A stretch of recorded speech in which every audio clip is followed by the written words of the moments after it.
තමයි කාරක රියවිං එක කියන්නේ බර්නෝලියල ලස්සන ඇපලිකේෂන් එක. එතකොට රියවිං එක කියද අපි රේස් කාස්වල හෙම තම ති F1 කාර්වල හෙම තින. එතකොට රියවිං එක කියන මේ පිටිපස්ස තියන විං එක ඕක දාන්න බේසිකලි කාරක ක්සල් රේට දී කිය නවත්තල තිය එක පාර යන්න පටන් ගද්දී කාරක රෝධ ලිස්සනවානේ අන්නේ ලිස්සන එක නවත්තන්න මොකද කරන්නේ රියවිං එකෙන් කාරක පොලෝට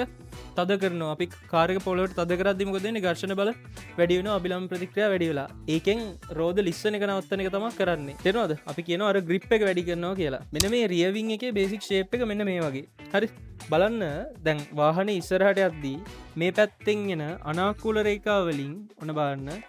මේ උඩින් එන කට්ටිය නැමෙන්නේ නැහැ ඒ විදිහටම යනවා හැබැයි මෙන්න මේ යටින් එන කට්ටියන්ට මොකද වෙන්නේ මෙන්න රියවිං එකේ ෂේප් එක නිසා ඒගොල්ලෝ මේ විදිහට නැමෙනවා පේනවද මෙන්න මෙහෙම නැමිල බලන්න මෙන්න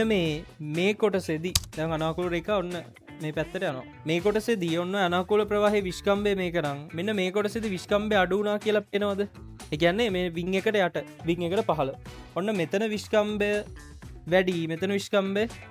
අඩුයි අපි දන්නවා සම්තත්ත්ව සමීකරණයෙන් a1 v1 සමානයි a2 ඒ කියන්නේ මොකද්ද විස්කම්භය නම් ප්‍රවේග වැඩි වෙනවා කියන්නේ මෙතන ප්‍රවේගය අඩුයි මෙතන ප්‍රවේගය වැඩි ඒකත් එක්කම අපි දන්නවා බර්නූලි වලින් ප්‍රවේගය අඩු වෙද්දි මොකද වෙන්නේ පීඩන වැඩි වෙනවා ප්‍රවේගය වැඩි වෙද්දි පීඩන අඩු වෙනවා එතකොට මෙන්න මේ විං එකේ මේ පොයින්ට් එකේ පීඩනය මොකද වෙන්නේ අඩුයි දැන් ඊට සාපේක්ෂව විං එක උඩ තියෙන මෙන්න මේ වගේ පොයින්ට් එකක් ගත්තොත් එතන පීඩනය නෝමල් මොකද එතන මේ වගේ හරස්කඩ වර්ගඵලය අඩුවීමක් උනේ නැහැ ඒක නිසා ප්‍රවේගය වැඩි වුණත් නැහැ ඒක නිසා මෙතන පීඩනය ඔන්න නෝමල් හරි එතන පීඩනය මෙතෙන්ට සාපේක්ෂව වැඩි එතකොට බලන්න මෙන්න මේ උඩ පීඩනය වැඩි පහළ පීඩනය අඩුයි හයි ප්‍රෙෂර් ටු ලෝ ප්‍රෙෂර් මොකද වෙන්නේ මෙන්න මෙහෙම එනවා බලයක් හරි